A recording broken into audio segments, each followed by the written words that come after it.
अस्सलाम वालेकुम दोस्तों, कैसे हैं आप सब। उमेरा अहमद के नावल बात उम्र भर की है के 7वें और आखिरी हिस्से के साथ हाजिर हूँ। लेकिन नावल शुरू करने से पहले मुझे आपसे एक शिकवा करना है। आप सब दोस्त वीडियो देख तो लेते हैं लेकिन मेरी वीडियो को लाइक नहीं करते, जिसकी वजह से मेरा हौसला कभी कभार टूटने लगता है कि मेरी वीडियो पे लाइक्स इतने नहीं आते जितनी मैं मेहनत करती हूँ। इसलिए प्लीज़ प्लीज़ प्लीज़ मेरी वीडियो को लाइक ज़रूर किया कीजिए।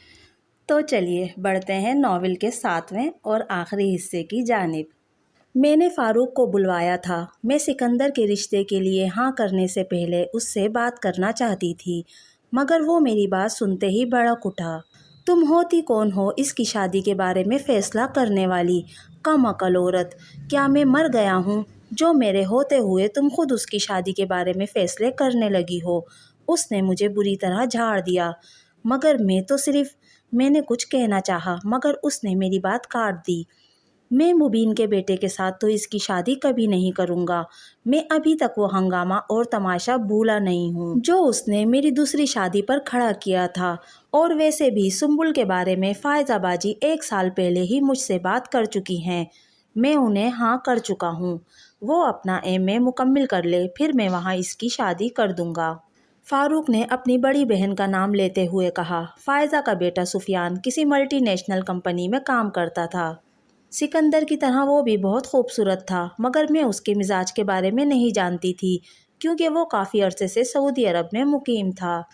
मैं खामोशी से फ़ारूक का चेहरा देखने लगी। आज भी मुझ में इतनी हिम्मत नहीं थी कि मैं उसकी मुखालफत कर सकूं, उसके फ़ैसलों के ख़िलाफ़ चल सकूं। तुम सुम्बुल को सुफियान के बारे में बता देना, हो सकता है अगले ही हफ्ते बाजी मंगनी कर जाएं। और एक बात मैं वाजे कर दूं, मलिहा और हुज़ैफ़ा के बारे में भी तुम कोई फ़ैसला नहीं करोगी। मैं जहां चाहूँगा इनकी शादी करूँगा, उसने तेज़ आवाज़ में कहा।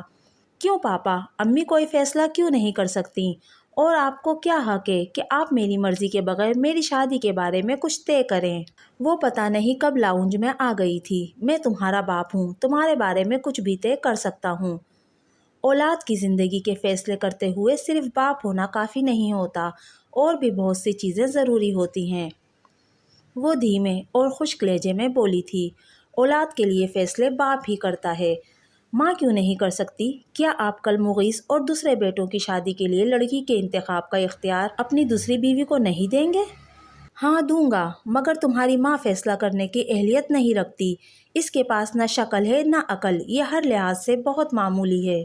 मुझे लगा था उसने मेरी बेटी के सामने मेरे चेहरे पर थप्पड़ मार दिया था। मेरे सामने दोबारा ये लफ्ज़ मामूली कभी इस्तेमाल मत कीजिएगा। जो खुद मामूली होता है वही दूसरों के लिए ये लफ्ज़ इस्तेमाल करता है। मुझसे पूछें आप इस औरत के मुकाबले में मुझे कितने छोटे, मामूली और आम लगते हैं। मेरी माँ के पास न शक्ल है न अकल, आपके पास तो थी ना। अपनी सारी डिग्रियों और एजाज़ात को अपने ऑफिस की 10 मंजिला इमारत के बाहर रखकर जला दें और लोगों को बताएं कि आपने पिछले 23 साल में अपने जहन को सिर्फ अपनी पहली बीवी और बच्चों को टॉर्चर करने के तरीके ढूंढने में इस्तेमाल किया है। उसकी आवाज़ बेहद तेज़ और चेहरा सुर्ख था।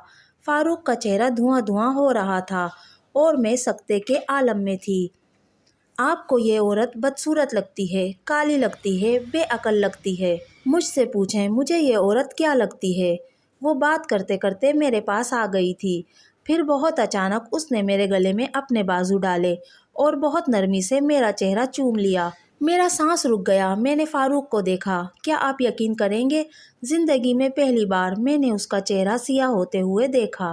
पहली दफ़ा मैंने उसकी आंखों में तारीकी देखी। पहली दफ़ा मैंने उसके वजूद को कपकपाते देखा। मैं आपको बताऊं, इस औरत के सामने आप तो मुझे नज़र ही नहीं आते। आपको पता है, आप जिस वक्त इस औरत के सामने आते हैं तो आपकी हैसियत और जिसामत एक चींटी जितनी भी नहीं रह जाती। मेरे दिल में आपके लिए कितनी नफ़रत, कितना जहर है, ये आप नहीं जानते। मैंने आज तक किसी को नहीं बताया कि मेरा बाप क्या है। आपके बारे में मुझसे वाबस्ता लोग नाम के अलावा कुछ नहीं जानते, एक जुमला तक नहीं। आपने 22 साल की ज़िंदगी में मुझ पर इतना असर भी नहीं छोड़ा कि मैं आपके लिए कोई अच्छा सा एक जुमला भी कह सकूं। मेरी माँ के बारे में कहा जाने वाला हर बुरा लफ्ज़ आपको मेरे सामने दलदल में उतारता गया, और अब तो आपका पूरा वजूद इस दलदल में छुप गया है। सिर्फ आंखें बची हैं, सिर्फ आंखें। وہ بولتی جا رہی تھی، کہتی جا رہی تھی۔ حذیفہ اور ملیحہ بھی لاؤنج میں آ گئے تھے، مگر بے تاثر چہروں کے ساتھ وہ خاموشی سے سب کچھ سن رہے تھے۔ فاروق ایک دم چلتے ہوئے اس کے پاس آیا اور تیزی سے اس کے چہرے پر تھپڑ مارنا چاہا۔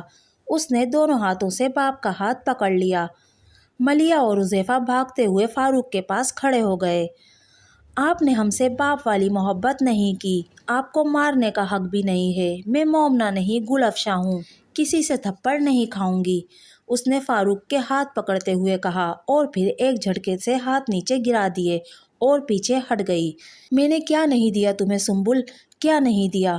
فاروق کی آواز کسی کھائی سے آتی لگ رہی تھی۔ آپ نے میری ماں کو کیا دیا؟ مجھ پر احسان نہ گنوائیں۔ فاروق ہونٹ بھیجے چپ کھڑا رہا تھا۔ نہیں پاپا، آپ کچھ نہیں کہہ سکتے۔ آپ نے 23 سال اس عورت کی اتنی تذلیل کی ہے کہ اب آپ کو بولنا ہی نہیں چاہیے۔ میں آپ سے محبت کرتی ہوں، نہ آپ کی عزت، اس لیے میری زندگی کے بارے میں کچھ بھی طے کرنے کی کوشش نہ کریں۔ یہ حق میری ماں کا ہے اور یہ فیصلہ وہی کرے گی۔ اس نے جیسے بات ختم کر دی تھی۔ فاروق بے اعتباری کے عالم میں اسے دیکھتا رہا تھا۔ پھر اس نے مجھے دیکھا تھا اور پھر وہ جھکے ہوئے کندھوں کے ساتھ لاؤنج سے نکل گیا تھا، مگر جانے سے پہلے میں نے اس کی آنکھوں میں کچھ دیکھا تھا اور اس چیز نے میرے اعصاب کو سن کر دیا تھا۔ میں نے 23 سال میں پہلی بار اس کی آنکھوں میں آنسو دیکھے تھے۔ خوبصورت شخص کو روتے دیکھنا کتنا عجیب ہوتا ہے نا، اور میں نے یہ منظر بھی آج دیکھ لیا تھا۔ اور آپ کو پتہ ہے وہ کیوں رو رہا تھا؟ شاید آپ سوچ رہے ہوں گے کہ وہ آنسو پچھتاوے کے تھے، شاید آپ سوچ رہے ہوں گے وہ آنسو تذلیل کے تھے، شاید آپ سوچ رہے ہوں گے وہ آنسو دکھ کے تھے۔ نہیں، آپ غلط سوچ رہے ہیں، وہ آنسو سنبل کو کھونے کے تھے۔ وہ آنسو صرف اس لیے امڑ آئے تھے کہ سنبل نے مومنہ کو فاروق پر ترجیح دی تھی۔ ہاں، میں جانتی ہوں فاروق ہم میں سے کسی کو نہ سہی، مگر سنبل کو ضرور چاہتا تھا، اسی کالی اور معمولی شکل کی سنبل کو۔ مگر یہ بات میری سمجھ میں نہیں آ رہی کہ سنبل نے ایک خوبصورت اور سفید باپ کے بجائے ایک کالی اور بدصورت ماں کا انتخاب کیوں کیا؟ اس نے اس کی بات ماننے سے انکار کیوں کیا؟ آپ بتائیں، کیا ایسا ہو سکتا ہے کہ کوئی معمولی اور سانولی رنگت والا شخص کسی خوبصورت اور سفید رنگت والے کی بات ماننے کے بجائے کسی بدصورت اور کالی رنگت والے کی بات مانے؟ عجیب بات ہے نا؟ اور آج ایسا ہی ہوا تھا۔ اور اب میں اس دیوار کے ساتھ کھڑی سوچ رہی ہوں کہ چند منٹوں پہلے آخر یہ ہوا کیا ہے، اور میرا دل چاہ رہا ہے میں سنبل سے پوچھوں کہ کیا میں نے زندگی کے 23 سال صحیح گزارے ہیں یا غلط، مگر میں جانتی ہوں وہ کہے گی، امی آپ نے زندگی کو بہت غلط طریقے سے گزارا ہے۔ کالا یا عام شکل کا ہونا کوئی ایسا جرم یا گناہ نہیں ہے کہ انسان اپنے سارے حقوق سے دستبردار ہو کر خوبصورت لوگوں کی غلامی کرنے لگے۔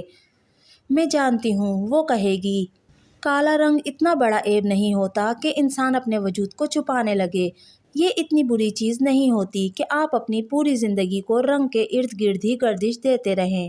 اور پھر وہ کہے گی، آپ کا وجود تھا، آپ نے اس کو منوایا کیوں نہیں جیسے میں نے منوایا؟ آپ کے حقوق تھے، آپ نے وہ لیے کیوں نہیں جیسے میں نے لیے؟ آپ نے زندگی کی ریس سفید اور خوبصورت رنگ والوں کے لیے صرف اس لیے چھوڑ دی کیونکہ آپ کی رنگت کالی تھی۔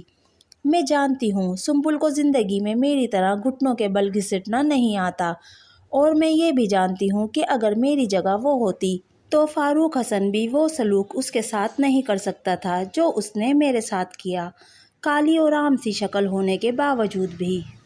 مگر مجھے یہ سارے ادراک، یہ سارے کشف 15 منٹ پہلے ہی تو ہوئے ہیں، اور اب میری سمجھ میں نہیں آ رہا کہ میں کیا کروں۔